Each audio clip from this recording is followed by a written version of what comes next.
Mengapa surat Al-Fatihah disusun paling pertama dalam Quran? Padahal surat pertama turun kan Al-Alaq. Iya juga.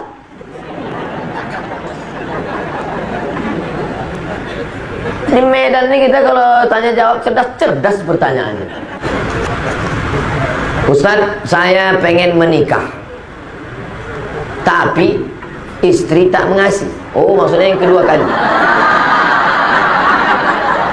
Jadi gimana tuh Pak Ustaz? Rayu-rayu lah dia. Adinda, mau kau masuk surga tanpa haji, tanpa umroh, tanpa amal? Kau lakukan amal nih, langsung kau masuk surga. Apa dia bang? Apa dia bang? Izinkan aku nikah sekali. Tak usah masuk pun tak apa-apa.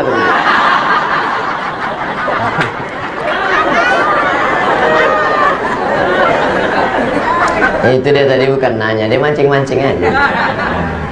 Mengapa surat Al-Fatihah disusun paling pertama dalam Quran? Padahal surat pertama turun kan Al-Alaq. Iya juga.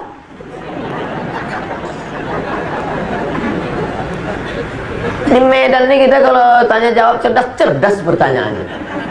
Nampak betul orang Medan ini hebat-hebat ilmunya. Tempat lain tanya, Ustadz, kenapa Nabi Adam sama Hawa itu nikahnya siapa Pak Kuanya? Pun bingung jawab. Kalau ini kan ilmiah dia. Turunlah wahyu pertama kali ketika Nabi sedang berada di Jabal Nur di Gua Hira. Iqra bismi rabbikal ladzi khalaq, khalaqal insana min 'alaqin, iqra wa rabbukal akramul ladzi 'allama bil qalam, 'allamal insana ma lam ya'lam. Nabi pun menggigil kedinginan, turun ke bawah sampai di bawah, lalu kemudian dia minta kedinginan diselimuti oleh Khadijah. Ketika sedang diselimuti turun ayat, ya ayyuhal muddatsir, hai orang berselimut, qum bangun, fa'anzir, beri peringatan. Lalu dia pun disuruh beri peringatan. Siapa yang mesti diberi peringatan? Turun yang ketiga, wa anzir ashiratakal aqrabin, berilah peringatan kerabat-kerabat dekatmu. Dipanggillah pakciknya, pamannya, bibinya semua, dibawanya ke depan bukit Jabal Sofa, Jabal Marwah, bukit Sofa, bukit Marwah. Nabi pun naik ke atas bukit Sofa. Sampai di atas bukit Sofa, Nabi berkata kepada orang Makkah, hai penduduk Makkah, kalau kukatakan di belakang Jabal Abi Quwais ini ada kafir musyrik yang mau menyerang kita, apakah kalian percaya? Sadaqnaka, kami percaya ya Rasulullah. Kalau kukatakan di belakang ini ada musuh mau menghancurkan Makkah, apa kalian percaya? Kami percaya ya Rasulullah. Kalau kukatakan aku sudah dapat wahyu dari Jibril, aku Nabi, kalian percaya? Datang Abu Lahab, tabban laka ya Muhammad, celaka kau Muhammad. Turun ayat, tabbat yada abi lahabi wa tabba ma aghna anhu maluhu wa ma kasab sayasla naran dzata lahab wa imra'atuhu hammalatal hatab. Jadi kalau begitu susunan Al-Qur'an, yang pertama Iqra, yang kedua ya ayyuhal muddatsir, yang ketiga wa anzir ashiratakal aqrabin, yang keempat tabbat yada abi lahabi wa tab. Pas kita buka Quran sekarang di Medan, yang pertama Al-Fatihah, yang kedua Alif Lam Mim. Jadi Quran mana Quran Medan nih? Quran yang ada di Lauhil Mahfuz, fi Lauhil Mahfuz, yang ada di Lauhil Mahfuz itu susunannya pas macam susunan yang ada di Medan. Al-Fatihah, Al-Baqarah, Ali Imran, An-Nisa, Al-Maidah. Susunannya pas. Lalu kemudian turun ke tempat transit namanya Baitul Izzah. Turun di tempat Baitul Izzah, berhenti dia di Baitul Izzah. Lalu dari Baitul Izzah turun ke Nabi. Itulah yang menurut susunan secara historikal, secara sejarah tadi. Datang Jibril membawa Iqra, datang Jibril membawa ya ayyuhal muddatsir, datang Jibril membawa wa ashiratakal aqrabin, datang Jibril membawa tabbat yada. Datang orang bertanya tentang haid, turun ayat haid, yas'alunaka 'anil mahid qul huwa adza. Datang orang bertanya tentang sedekah, yas'alunaka 'anil madza yunfiqun. Bertanya mereka tentang khamar, yas'alunaka 'anil khamri wal maisir. Lalu kemudian menjelang Nabi meninggal dunia, disusun lagi Al-Quran itu persis seperti susunan yang ada di Lauhil Mahfuz. Makanya mukjizat Al-Quran diantaranya adalah mukjizat cara turunnya. Turun acak 22 tahun 2 bulan 22 hari, 22 tahun 2 bulan 22 hari. Susunnya acak kadut kacau balau, tapi bisa disusun ulang sebelum Nabi meninggal persis seperti susunan yang ada di Lauhil Mahfuz. Jelas? Jadi Pak Ustadz, sebelum Nabi meninggal Quran itu sudah tersusun macam yang sekarang? Ya, macam sekarang. Tapi ada di kepala sahabat. Sudah macam ada sekarang. Al-Fatihah, Al-Baqarah, Ali Imran, An-Nisa, Al-Maidah sampai An-Nas. Tapi tak ada wujudnya zahir. Adanya di kepala mereka. Dalam bentuk apa? Dalam bentuk Quran digital. Main klik-klik aja. Klik Al-Baqarah muncul, klik Al. Tiba-tiba yang di dalam kepalanya klik-klik tadi meninggal. Gara-gara memerangi Nabi palsu. Namanya Musailamah Al-Kadzab. Nama kampungnya Yamamah. Dibuatnya surat palsu. Wal fil wa ma adraka mal fil lahu zailun tawil. Demi gajah, tahukah kamu apa gajah itu? Ekornya panjang.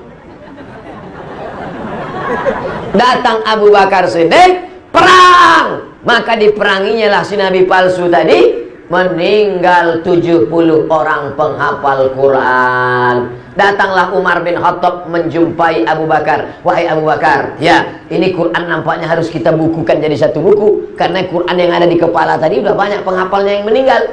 Apa hikmah dari sini? Bahwa tentara-tentara zaman Abu Bakar itu adalah para penghafal Quran.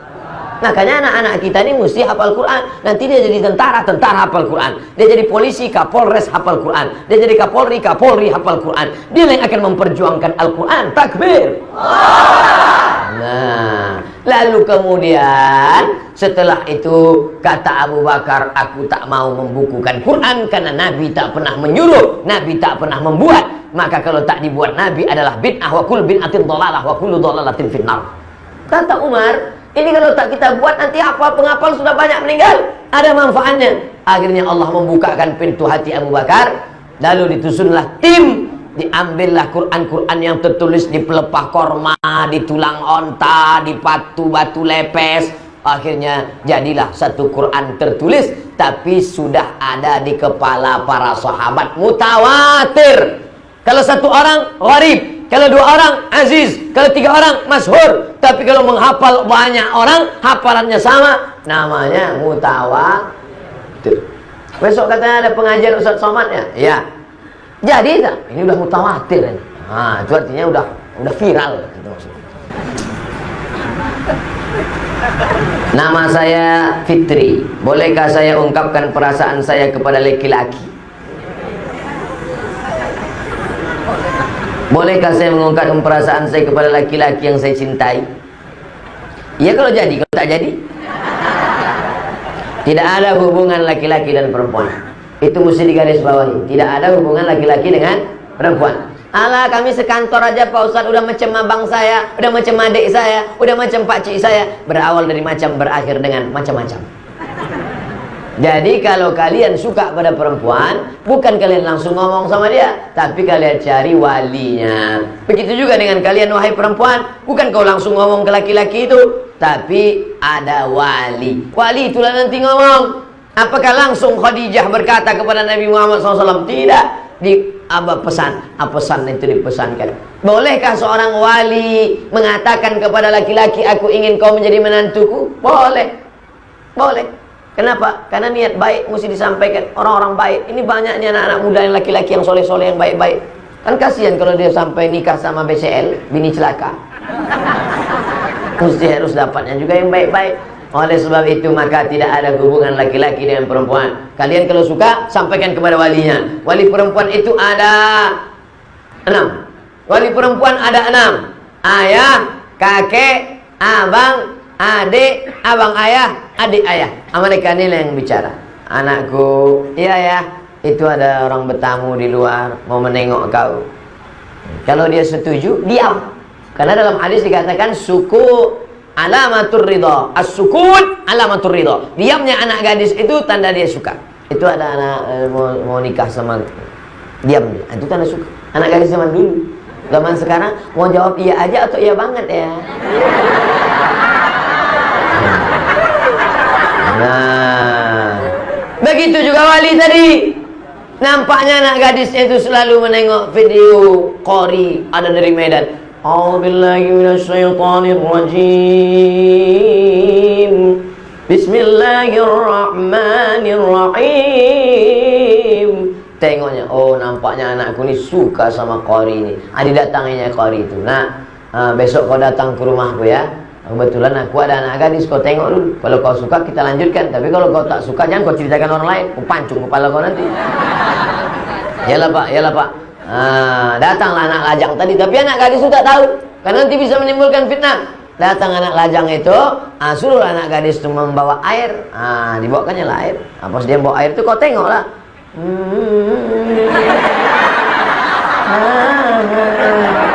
Harus tengok. Amat tak jadi lepak.